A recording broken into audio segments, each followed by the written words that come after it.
Welcome to another episode of our personal empowerment audio program, Finding Yourself in Paradise. Hi, I'm Michael Benton.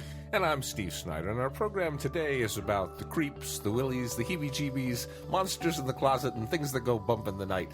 Today's show is entitled The Many Faces of Fear. Boy, what a flashback, the boogeyman under the bed. You know, I remember as a little kid being told there was a boogeyman under the bed, and if I didn't go to sleep right now, yada, yada, yada. And the funny thing was, even at that young age, I knew it was BS. But I just couldn't escape my imagination offering me these incredible pictures of these fiendish ghouls with fangs and saliva dripping down these teeth and, you know, the potential to rip my throat out. Again, my left brain knew this was BS and just my parents were manipulating me, but boy, my imagination, I'll tell you, if there were a boogeyman, I knew exactly what he'd look like. Well, you know, there really was a boogeyman, and you created him, and he was just as real as if he were real in terms of the effect he had on you. He scared the living daylights out of you. It worked, yeah. You know, reminds me of a story. We don't know what the boogeyman looks like. There was this little second grader that was drawing a picture, and the teacher said, "What you drawing?" And she says, "I'm drawing a picture of God." And she says, "But nobody knows what God looks like." And the little girl says, "They will in a minute." Yeah, I'm not done yet. I'm not done yet. They will in a minute. You know, and we have such vivid imaginations as little children that just as we can imagine wonderful things like what a God would look like, we can also imagine horrible things like what the boogeyman could be. And I think we're trained in fear by a lot of parents as a way of manipulating us to make us do things. You know, the boogeyman, the monsters in the closet. You know, my mom would open the closet and show me there's no monsters. She was foolish because she didn't know monsters could turn invisible. She just didn't realize that. You know, it's like the left brain can know that something is not really dangerous. And yet, if the autopilot's set on imagining it being dangerous, that's what happens. Imagination is much more powerful than the logic. I mean, the old story, if you take a board, 10 feet long and 8 inches wide and say, walk across it on the ground, that's easy to do. Put it 100 feet in the air and all of a sudden you're imagining falling, and it's much more likely that's what you'll do. So the imagination is so powerful, even if we know it isn't dangerous, it still can create the fear response. Yeah, and that's really the central theme of our show today, The Many Faces of Fear, is to distinguish between the tiny little sliver of fear that really is rooted in some sort of danger or potential danger or likelihood of danger versus the vast majority, the 99% of our fear, that is rooted in the imagination. And it might be part of a process that has kept us alive throughout evolution and the law of the jungle and all of that. But in spite of what TV news tells you every night, we're really much safer than we've ever been as a species. Yeah, and it's not the dangerous things that we spend most of our time having fear responses to. Most of the things that we experience the fear response in connection to aren't really dangerous. In fact, primarily they're either worry or confusion. Those are the two main ones. I mean, off into the distant future somewhere, creating a boogeyman, creating a tax man is going to take all my money, or creating I'm going to go bankrupt, or that she's going to leave me. Creating this boogeyman idea that doesn't really exist, and you know it doesn't really exist. You know it's only a possible future. It's not real, but you're making it up, and you're giving it the power that you gave the boogeyman when you were a little kid, and it scares the heck out of you. So we worry about things going wrong, and the worst part about that, of course, is that it creates the tendency to create it happening. It's like it becomes a self-fulfilling prophecy. The more we focus on what we don't want, the more we're likely to create it. That's where it gets tricky, right? Because if you believe that your fear that results from not understanding, just being confused, in fact is dangerous, and you obsess on it enough, you can end up creating a danger where there hadn't been one in the first place. In fact, you're likely to, if you obsess long enough on a boogeyman, a dangerous thing in the future, you're very likely to go where you look and create it. Now, to not explore it as a possibility is ridiculous. I mean, to not look at this could happen, and if it does, what would I do? That's important to do. But once you've done that, to continue to go back there over and over and over again, that's where you create the programming the mind to go where you don't want to go, where worry takes you. And we have this fear response to worry, the same response we have to real danger. If we imagine something terrible happening, it causes our body to react to this fight or flight mechanism, and we suck in our breath, we start holding our breath, and we start tightening up our muscles, and we create lots of muscular tension, and we create chemical changes in our brain, lots of adrenaline, lots of sugar, lots of a stress hormone called cortisol. I mean, lots of things happen as soon as we start getting afraid, so that we can prepare to deal with danger. But in the case of worry or in the case of confusion, the danger is not real. Fear of flying is a great example of this, where I think pretty much everybody that has fear of flying knows, again, in that left brain, that conscious mind, so-called, that they're actually safer in an airplane than they were driving to the airport. We're in much greater danger in the bathtub than almost anything else that we could be doing. But the bathtub doesn't feel dangerous. It's much more likely to be the scene of danger, but it doesn't feel dangerous. An airplane, on the other hand, is much safer until you look out the window and you start using that imagination and saying, well, my bathtub at least was on the ground. Now I'm 35,000 feet in the air. This looks dangerous. This feels dangerous. I could easily imagine. And then, of course, we have the newsreel footage of airplanes crashing and doing these flaming cartwheels that we can bring to mind. So a lot of this is understanding the difference between what we know and what we don't know but could easily imagine. In fact, much safer than an airplane, perhaps the safest place in the world, is on a roller coaster. I mean, can you name another place designed by a team of safety engineers? The world's greatest experts on safety conspired to make this the safest possible place. Roller coasters never crash. I mean, it's headlines worldwide if it happens. But do people feel safe at a roller coaster? Well, no. What do they feel? Well, either terrified or terrific. And what's the difference? Well, if they're terrified, their heart beats fast, their adrenaline flows, their palms are sweaty, their mouth is dry. If they're excited, their heart beats fast, their adrenaline flows, their palms are sweaty, their mouth is dry. But if they're terrified, they're holding their breath. And if they're excited, they're breathing a lot. And the only way the brain knows to tell the difference between fear and excitement is whether you're breathing or not. And if you're holding your breath, you're calling this oh no. And if you're breathing a lot, you're calling the same experience oh boy. And oh no cause the same experiences to happen in the body. It's just whether you're looking at it one way or whether you're looking at it the other way, based on whether you're breathing or holding your breath. There you go. And I think we could add to that, holding on or letting go. Yeah. Not just the breath, but all the muscular tension. Absolutely. Hold on to that muscular tension. The body's got evidence now, the breathing and the muscular tension.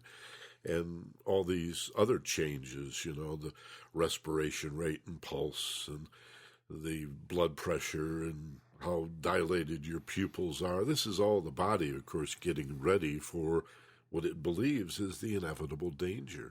But there are people who have a different attitude, and like, for example, with the roller coaster, see it as very exciting, and they do get the adrenaline and the heartbeat and all that, but there's never a time when they stop breathing to signal the brain, this is dangerous. It's always a lot of breathing, so this is exciting. We want to get the heart beating fast. We want all that stuff to happen in the eustress experience. When the bases are loaded and it's the bottom of the ninth inning and it's 3-2 count on you, some people do way better in that experience than they do if it was just the middle of the game. Sometimes eustress, causes us to rise to clutch experiences that nothing else will do.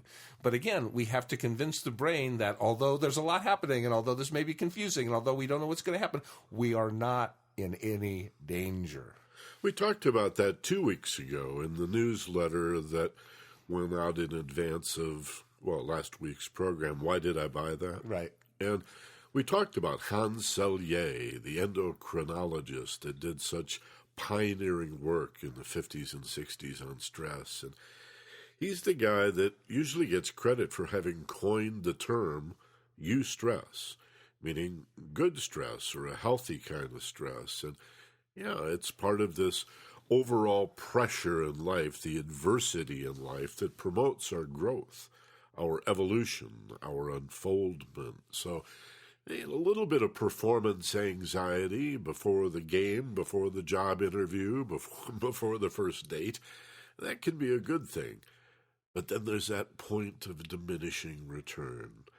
And again, whether we're talking about sports psychology or academics or even healthcare, it's a point where too much of a good thing becomes distressful. So we have eustress to a point, but after that point, the harder you try, the worse you do. That's distress.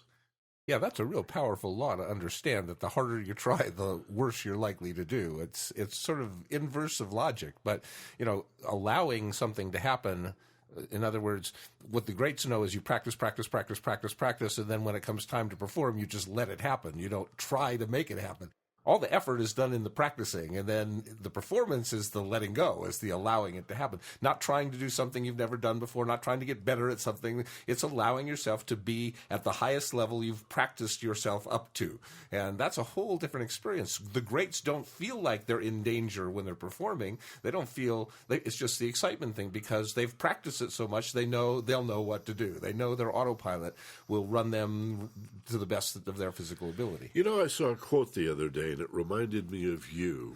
Now that we have the perfect opportunity, I'm going to ask you, let me tell you the quote and ask you what you think about it. It was, you should practice as if you're the worst player in the world. You should perform as if you're the best.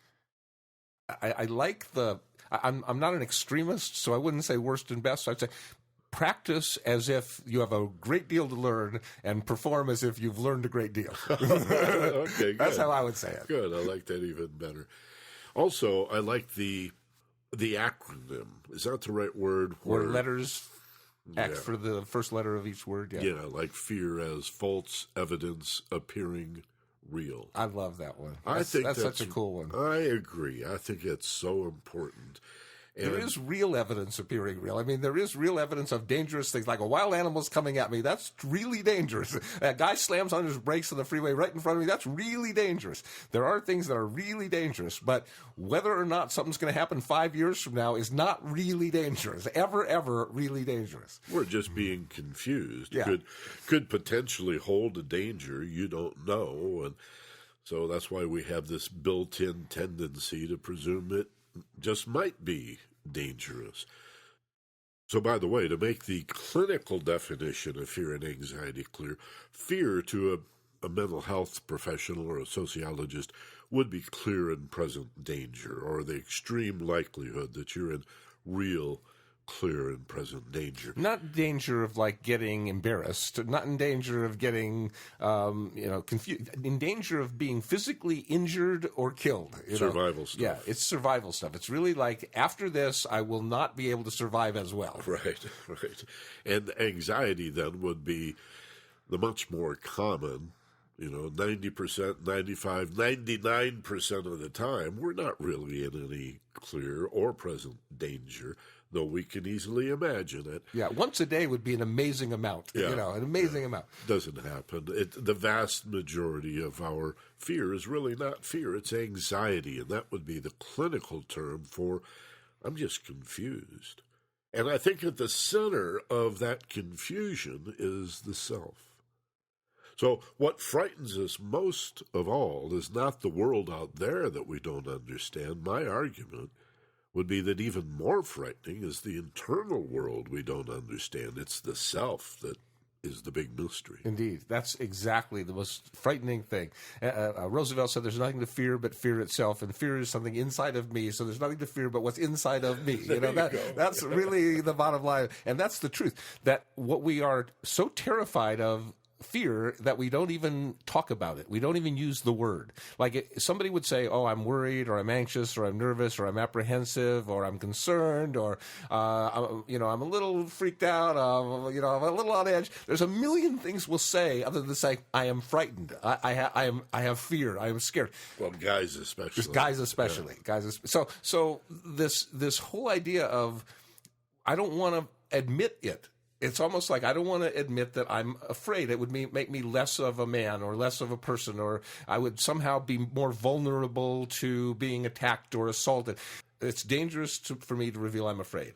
That's the problem. So we're afraid to go there even to ourselves. We're afraid to even explore inside our own fear, as if the fear would continue to get worse if we explored it. It's like the worst part about fear is the fear it's going to get worse. The fear that if I look at it, it'll be more frightening than it is now. So I don't understand. I'm confused. All fear is fear of the unknown. And if I look at the thing I'm afraid of, it'll get even more frightening. Whereas the obvious is if you shine light into the dark, it doesn't get darker. So you're saying obviously that's not true. Yeah, obviously if you look at the fear, you may be afraid it's going to get worse, but if you look at it, the more you understand about why you feel that thing, the less frightening it becomes. Yeah, the tendency to ignore or deny the fear, again, doesn't take it away. No, it builds and builds and builds if you leave it, back there lurking like it's that. Like you said a few minutes ago, don't you know boogeymen could be invisible? Right, that's not going to help to look in the closet. So if the fear were clear and present danger, it would make sense to turn your back on it and run, or to face it and fight. Sense has nothing to do with it. If it is true, clear, and present danger, you will run or fight. Without thinking, but way before thinking, you will have a fight or flight response. You will hit or run, or freeze or faint. Those are other possibilities that are less likely. But you will have a autonomic reaction. You will not have time to think. Your body, your system will react to that real danger before you can even think. But if it's not real danger and it's not clear and present, and we can be conscious enough through practice and intention to recognize this as confusion or things unknown, then we can substitute for that automatic fight or flight response a relaxation response that says, breathe, you're safe, relax, now face the fear. If fear, when it's not about real danger, is about what's unknown, how else would we know it but by facing it, by moving directly into what confuses us? Move at your fear. This is my favorite quote about the best parts of you are hidden where you're most afraid to look. Buddhists call this the hero's journey, to face your own fear and go into it deeper and deeper into your fear. Again, that might sound like reckless advice if the fear were born of real danger, but the vast majority of the time, it's just confusion. So how else are you going to understand it? What else would be the antidote but to face the unknown, to even embrace the unknown so as to understand it? And that's your cure for 99% of your fear is understanding. I remember back when I was maybe 9 or 10 years old, I started to have nightmares, reoccurring nightmare. I'd seen one of the Wolfman movies, and I had this nightmare that I was being chased by this human with a head of a wolf and big fangs and claws, and it could run on the ceiling, it could run around the wall, it could jump miles, and I was always running, and I remember having this dream several times, and then reading in a book I was studying on self-hypnosis back then, that what you do in a dream is you program your mind to turn around and face the thing you're afraid of. To before you go to sleep at night, you imagine the dream, and you imagine that this time you stop and you turn around and you face that thing and you beat it. You win. And so I practiced that. It didn't work the first time I tried it, but about the third or fourth time I tried it, I was in my dream, and all of a sudden this monster's coming at me, and I just turned around and I just stood there and I said, "You go away, you go away." And it's just like a little puppy dog, a chastised puppy. And the dream never came back after that. It's built out of what you do not know. This is so powerful. It's so important.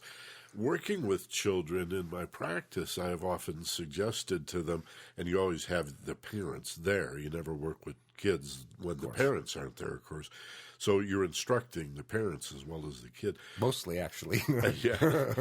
I make it like Halloween. I say, take that mask off and tell that scary monster how silly it looks in that stupid Halloween outfit. And is that all you could come up with on Halloween? Take off that stupid mask and show me who you really are. That works for kids of all ages, actually. The idea that our fears are masks or characters that are really, in the largest sense, part of a process of us discovering ourselves, to face our phantasms and our boogeymen, and what do these things symbolize in our life? Again, rarely any kind of danger. What they are reflections of are what we don't know about ourselves. And I've always been fascinated by how little curiosity most people have. Maybe you could say it the other way, how frightened most people really are about who they might be. And yet, most people will say they belong to one religion or another, so, God doesn't make junk. You're in the image of your Creator. Why are you so afraid to explore the parts of you that you don't understand?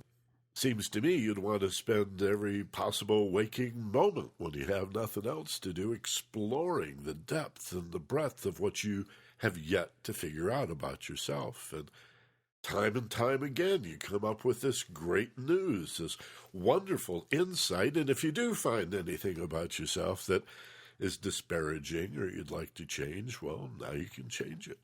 So the secret, very simply, you said it a few minutes ago, Michael, is to replace the fear response with the relaxation response.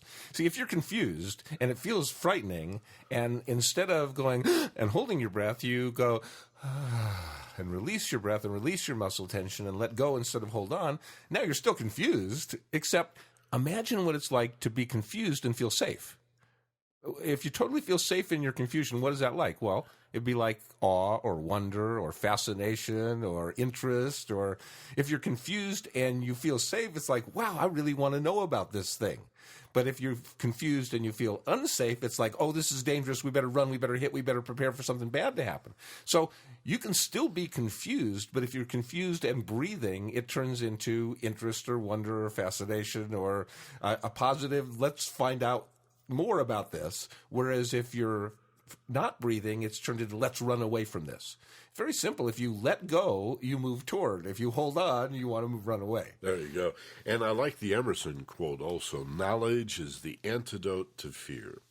When I used the word antidote a few minutes ago, I got to give credit to Ralph Waldo. He nailed it. That's a good word for it. I think I might prefer understanding to knowledge because yes, the knowledge has to be installed. Right. Having facts does not do it. You do have to understand what it means. Yeah, so I think, Emerson would probably be okay if we modified it a little bit and said understanding is the antidote. We're just standing on the shoulders of giants. We're just, changing it a little bit. Yeah, I don't think he'd mind. But look how these words flow. Fear and ignorance flows together. Love and understanding flows together, almost like they're a single word, right? Fear is ignorance. Fear is almost always, except for the rare instance of real danger, what you are ignorant about, what you don't know, what you don't understand about the world around you, and, as we've already said, more likely about the world within you. Love is understanding, and understanding is love. When people say love solves every problem, and every problem is rooted in fear, that's just another way of saying understanding is the antidote to ignorance. Yeah, it really is. Basically, if you're in the process of understanding, that doesn't mean fully understood, but it's like, oh, more light is being shined on this for me. It's now becoming clearer to me now. It loses the fear. So it doesn't have to be confusion replaced by understanding completely. I get it. It's got to be replaced with I'm getting it. I'm starting. It's dawning on me. It's sort of coming to me now, and it's. Being able to move forward in that way comes when you're not afraid, when you're not having a fear response, which causes you to want to move away from. So again, it's really about training your brain to respond to things that aren't really dangerous with a relaxation response, and not worrying about whether your brain will respond to things that really are dangerous with a fear response, because it will. I promise it will. It always does. So we can do something that's always been one of my favorite Michael Benner quotes. We can replace knee-jerk reactions with even-tempered, well-reasoned responses.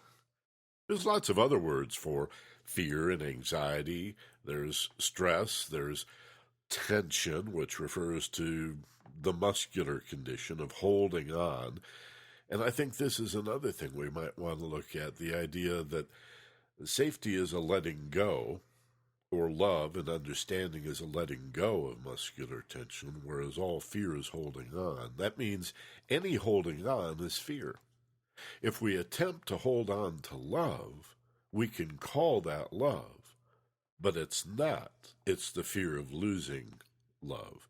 So the rather pathetic appeal, don't go, don't leave me, please don't do this, I can't live without you, I've got to have you, oh my God, I couldn't live without you, can't you see how much I love you? Or the country western song, if you leave me, will you take me with you? You just made that up. Oh, well. Can't you see how much I love you? No, all I see is how frightened you are of losing love, and therefore how little you understand about love. Love, it cannot be lost. Love is everywhere equally present. It's not a commodity that you can possess or lose. And so holding on, we're so confused about this that we could try to hold on to love. Again, all holding on is a fear response. All letting go is a love response. If that really was love this person was complaining about, they'd say, well, I'm going to miss you a lot, but can I give you a couple $100, mad money? Can I take you to the airport? You know, that's what love would say. Yeah, love would always say, I want what's best for the us, not just for me, you know, and seeing the bigger picture, seeing it from the point of view of the relationship, I think is an act of love. Fear, I think, you know, it's sort of simplistic in a way to say everything is either love or fear, but it really is sort of true. I mean, even anger, underneath anger is some kind of hurt, and underneath some kind of hurt is the fear that the hurt's not going to go away or the hurt's going to get worse. There's always fear underlying all that negative stuff that happens in our lives, the vast majority of which we react to with a fear response as if it were dangerous, but of course it's not. So the bottom line, how do we program in this relaxation response? Well, there's tons and tons of ways of doing it, but the most important thing is to not wait until it's too late. That is, to not wait until you're having your next fear reaction and then try and remember then, oh, yeah, here's what I'm supposed to do. You got to set yourself up for this. You've got to program yourself ahead of time so the next thing that happens that causes you to have that fear reaction to something that's not real dangerous, you'll have in your mind an alternative to do something instead. Instead of tightening your muscles and holding your breath, you're going to program your mind to release your muscle tension and let go of your breath. See yourself in a situation at work or in a relationship at home or with kids or where parents, wherever, and in a place where you'd start to get confused or frightened of something. Just imagine yourself, instead of getting confused, anxious, nervous, frightened, imagine yourself doing that and then still being confused but not being afraid of the confusion, still being like in the I don't know what to do state, but not feeling like it's dangerous to me. Safe is a state of mind that you can live in the vast majority of time. Once you convince your mind that confusion's not dangerous, that worry's not dangerous, that regret, remorse, and embarrassment's not dangerous, once you've convinced your mind that the only thing that's dangerous is something that actually injure you or kill you, convince your mind those other things aren't dangerous, it will no longer have the fear response to those things. It's doing so because it believes that if I'm not sure if it's dangerous or not, let's act as if it is dangerous just in case, because that way we'll survive. Because in the time when our brains were being formed, that's the way the world was. It was truly dangerous out there. Well, it's not like that anymore. And it's not that there's no danger. It's just that there's so little danger, we don't want to live on red alert all the time. We can be in green a lot and orange some of the time and red once in a great while. We don't need to live in the red alert state anymore.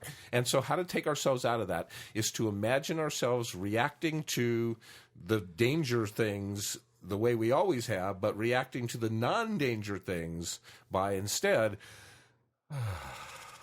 taking a breath, letting go of the muscle tension, and feeling safe. Yeah, and facing that very fear feeling because, hey, let's say it this way. You already did, but I want to underscore what you're saying here. In fact, say it in a slightly different way, but the same points you've just made. All negative feelings, anything that hurts you or upsets you emotionally, is rooted in fear. That is born of what you don't understand about yourself and your relationships. In the same sense, then, everything that feels good, all of your happiness and your joy and your peace of mind and your contentment and fulfillment, your generosity, your kindness, your patience, all these are qualities of love and result from what you do already know about yourself. Positive feelings are feelings that are understood. The negative feelings are all rooted in fear and have to be faced and have to be understood. That's why negative feelings can benefit from being processed, mulled over in relaxed states of mind, an inner dialogue, an intuitive process where you're plumbing the depth and breadth of what is this fear, what is this hurt or upset feeling really telling me about me? What can I understand about myself? And when you get the light, when you get the hit, the aha, the realization, in many cases, it's immediately converted like some alchemical magic from something that hurts, that you don't understand, to something that feels wonderful, that you do understand. And in many cases, if you just get partial movement in that direction, you just reapply it until you get complete resolution. And that process of self-examination, of, as the ancient Greeks said, know thyself, there is no happy life without understanding yourself. I think Socrates, Plato, all the old Greeks and classical philosophers have always said that. If we just take a fraction of the time that we spend judging other people and categorizing and pigeonholing them and discerning their motives and applied it instead to ourselves, we'd be much happier and more effective people. So if you look at what you're afraid of, in these relaxed states of mind, you've got to feel safe, and then you look at these things you're afraid of. So you might have the dawning, you might have the light bulb going off and really understand it and clear a lot of the fear. You might, as Michael's just suggested, just take a step toward it, just a slight movement, a little bit of clearing going on. But there's another possibility, and that is nothing at all might happen. That it could be that you'll look at that fear and it won't change it one bit.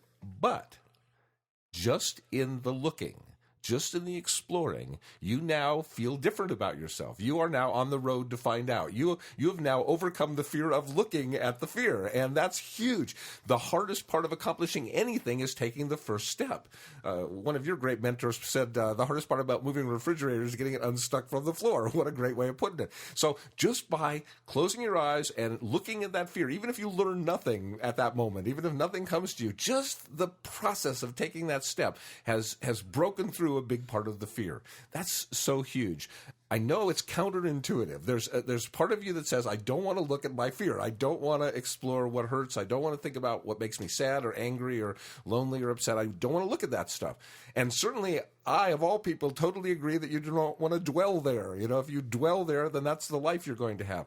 But to not look there at all, to want to not go there at all, is really not healthy, and to go there only when you're stressed out is much less healthy.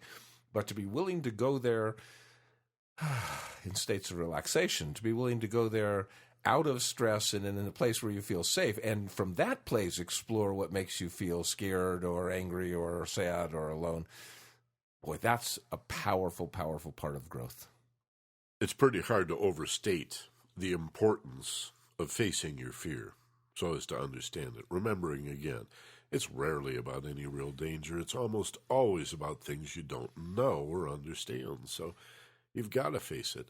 Look, the dashboard of your car is covered with gauges and dials that are there potentially to indicate some sort of problem. So let's say you just decided you don't want to have any problems with the car, so you're going to cover the dashboard with heavy brown wrapping paper and use some duct tape. Guys always have duct tape around to fix the brown paper, and there you say, there, now nothing can go wrong. Well, quite the contrary. A lot of things can go wrong. You haven't eliminated or mitigated in any way the likelihood something could go wrong. All you've done is cut yourself off from the feedback loop. You may not want things to go wrong, but if they do, wouldn't you be better off knowing about it as soon as possible? And so as you drive the car, you look at the horizon for most of the time, Every once in a while, you glance at what's just in front of the car, and then you look down at the dashboard to see if everything's okay. How fast am I driving? The oil's still good, the water temperature. You can do that in half a second, and then you return your gaze to the horizon. That's as it should be, and a nice allegory for life. Look out into the world, but every once in a while, look at what's right in front of you, and every once in a while, look inside to see if I got any red lights flashing, any gauges indicating I got a problem here. And every now and then, you can check the rearview mirror. Every now and then. Hadn't even occurred to me. That's a good point, too. Yeah, I got to admit, I know the tendency as a young man. I remember moving to Los Angeles in my mid-20s, and for a long time I didn't have work, so it was tough to get by on a little bit of money that I had saved. And I'm driving my van. I had this big hippie Dodge van back in the day, and I was way out on the edge of town, and it started making a funny noise. And I didn't have insurance. I mean, I had liability, but I couldn't call AAA. It would have cost a fortune to get the car towed. I didn't want to know about it, so I just turned the radio up real loud. That'll do it. Now, at the time, I knew I was being a fool, but it was still so overwhelming, my fear that, oh, no, some horrible thing's going to happen. Eventually, I turned the radio down, and now that I think back on it, I don't even remember what it was, but it sure seemed dangerous at the time, and I didn't want to know about it. But, you know, as we get older and we mature, we understand that's a foolish approach. There is this thing, though, that we've done all our lives by if I can't see it, it can't hurt me. Kind of like I remember as a really, really little kid playing hide and seek, just putting my hands over my eyes, like they can't see me, so I can't see them. You know, it's like a peekaboo thing. It's like I used to call it ostrich management, you know, sticking my head in the sand and pretending that I didn't owe money, or pretending that this bill collector, or pretending that it's a way we behave. It's like, if I don't think about the thing I'm afraid of, it can't hurt me. Well, it's much more likely to hurt you when you don't think about it. It's much more likely to grow and build to a point where it's not easily manageable anymore.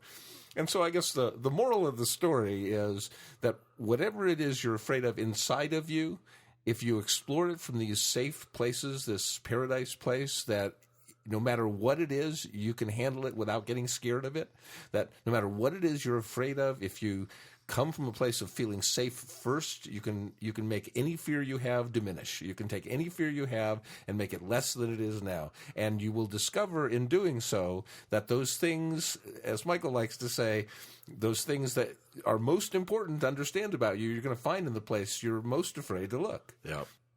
I'd like to add, before we do our alpha process, our audio journey, our trip to paradise for this program, that if you're interested in a comparative approach to religion, if rather than rejecting all religion out of hand, or believing you can only choose one and have to ignore the other, you'd like an intelligent, intellectual, loving approach to the wonderful qualities found in all religion, what the various religions say, or the prophets who gave birth to the various religions, what they have to say about fear, is a real nice starting point.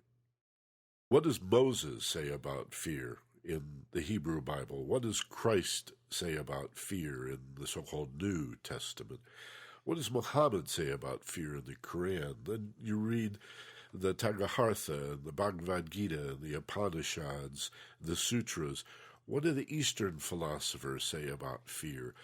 I think you'll find that this is where good mental health, self-improvement, and religion really intersect. The benefits of using fear to identify your personal ignorance is, in a way, to identify what you do not know about your relationship to the universe, to God, to the creative force, your relationship to other human beings.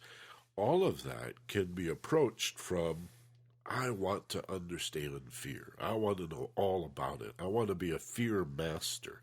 I want to learn to live as fearlessly as possible, and then dedicate my life to eliminating fear in other people, to take the fear away. What does love your enemy mean? But stop frightening them.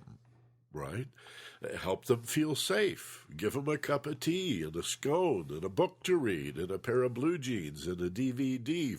I think that's a nice metaphor, Michael. Facing your fear is something that every religion sort of says the same way, the same process of going inside and exploring. So let's do that. Let's go inside and explore. That the idea, very simply, is that we want to help you diminish the fear that you have of things that aren't dangerous. Let's say, for example, you have a fear of heights, very common, second most common fear, and every time you find yourself up high, you have that fear response. Well, by finding yourself up high and having instead a relaxation response, now they're in your memory bank full of these fear of heights experiences as one not so afraid experience. And so overall your fear of heights is diminished. Just a tiny, tiny little bit, but that's really significant because, as we said earlier, the worst part about fear is the fear that it's going to get worse. So if you know I've already faced it at its worst, and next time will be a little less, and next time a little less, well, what a relief that is. So the idea is not fear goes away, you'll never have any more. It's that you have a handle on it, and those things that aren't dangerous,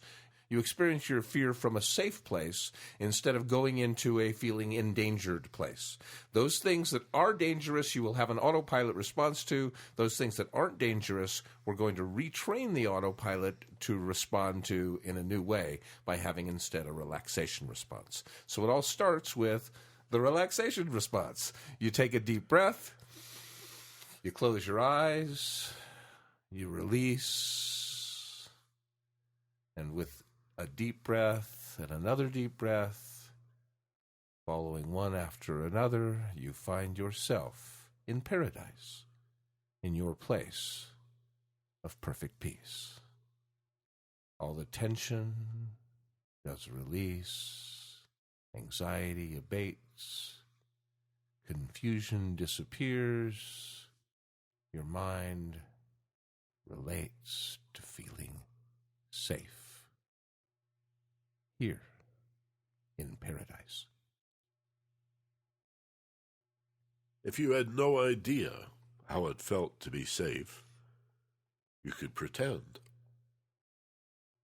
You can remember a time when you felt really, really, really safe. But the good news is, if that doesn't feel all that familiar to you, ever having felt safe, then pretend, make it up. If I knew how safe felt, well, it would probably feel relaxed, first of all. Something easy about loose muscles relaxing and unwinding. You could actually feel the letting go in your body, realizing either the danger passed or it was never there in the first place. Just let it all go. Your breathing, after several slow, deep breaths, then returns to a natural rhythm. And if you're really safe, as you are right now, you can close your eyes, as you've already done, and bring into play your imagination in the most positive and wonderful way. Imagining not the danger that may be hidden in what you don't understand about yourself, but the gifts, the talents, the abilities, the beautiful qualities that you've been provided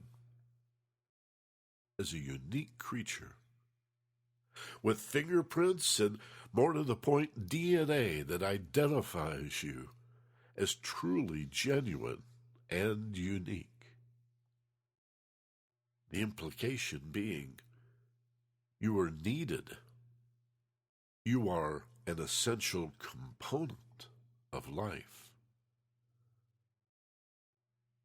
As if even one piece was missing from the jigsaw puzzle, you'd throw it away. Who wants a jigsaw puzzle with even one piece missing?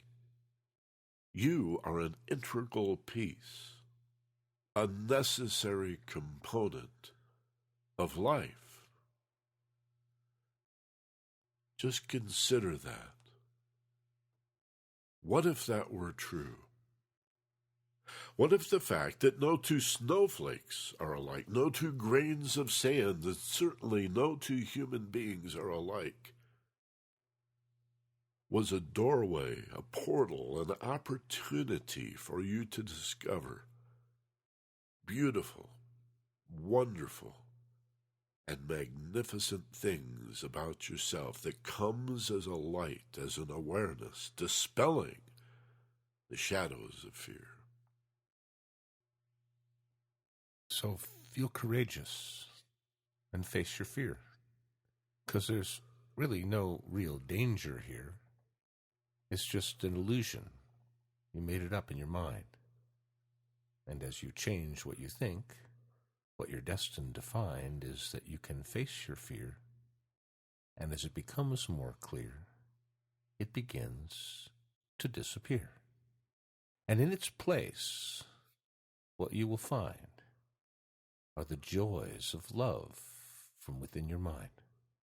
For when fear abates, no vacuum appears.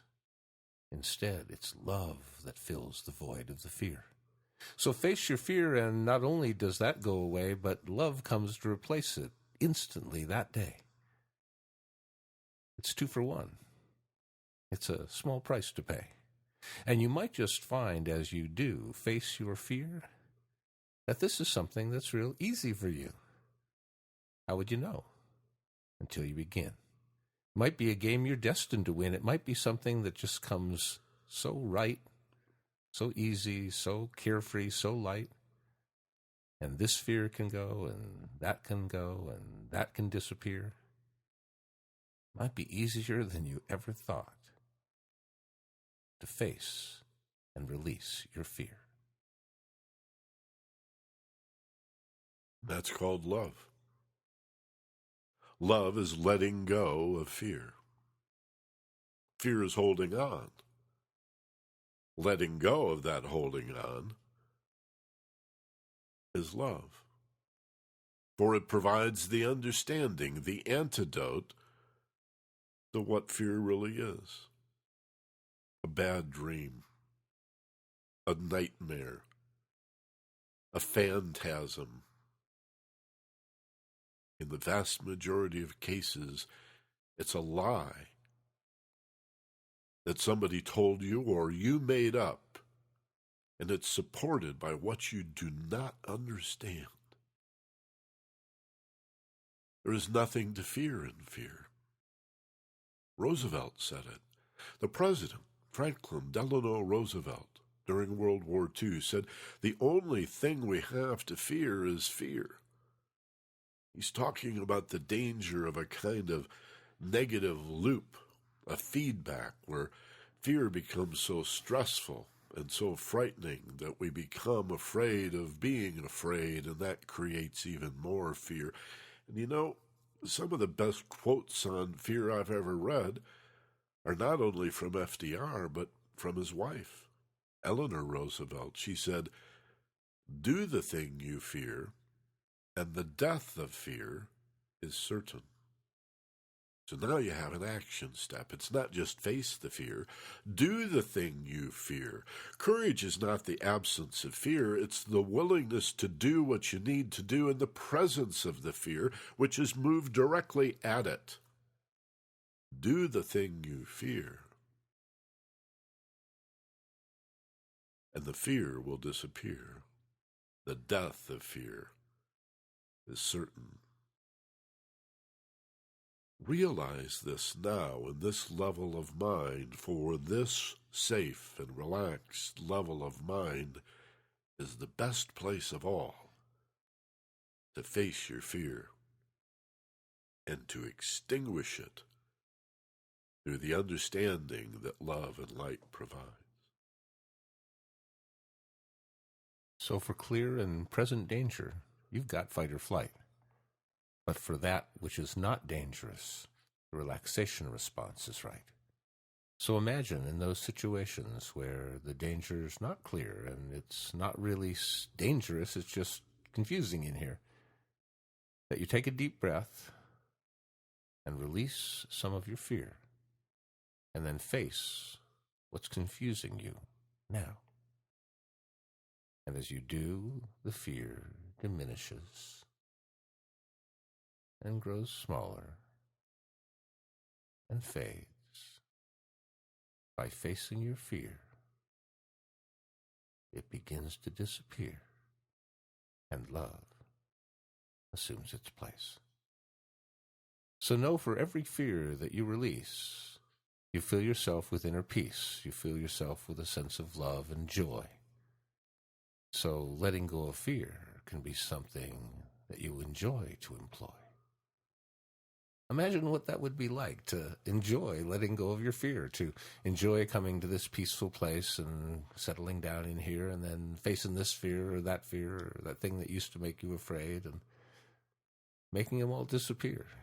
Make it a wonderful game. You can. You can. And knowing that that's true, perhaps you're excited to explore the fear in you.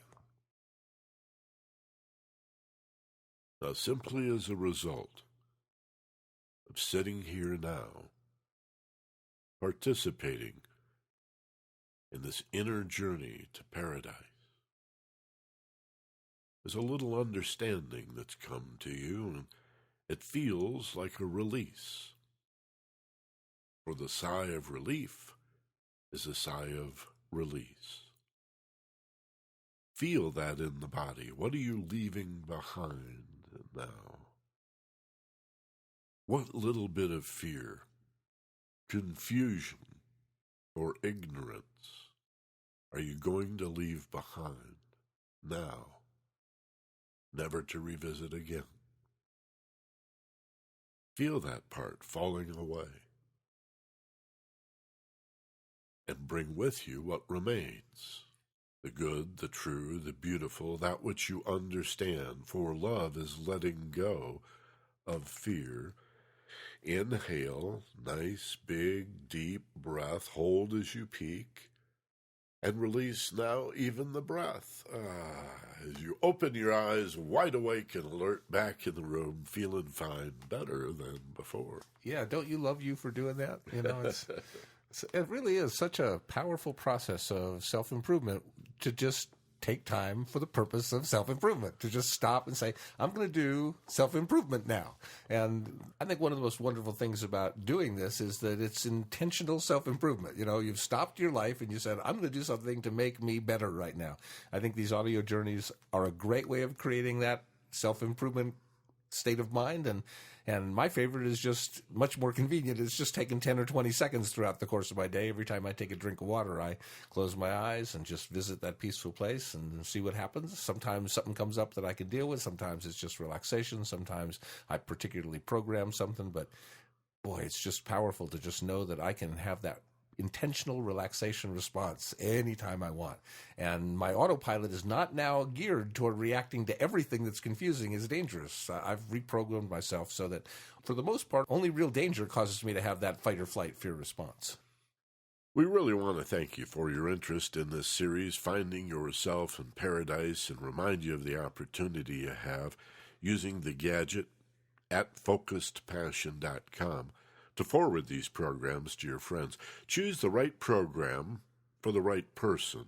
We don't know your friends. We're not sure which programs they'd benefit from more than this program or that program. You know your friends, and now you know the program. So that's the other side of paying this forward, is passing these on. And by paying less than $4 a month, $3.96 a month for this series, that includes the ability to forward these programs to as many people as you'd like, as often as you wish, for no additional charge whatsoever. Pay it forward, do that. It really completes the cycle and makes the world a better place. And as always, be gentle, love life, and take care of each other. For Steve Snyder, this is Michael Benner. Aloha from Maui.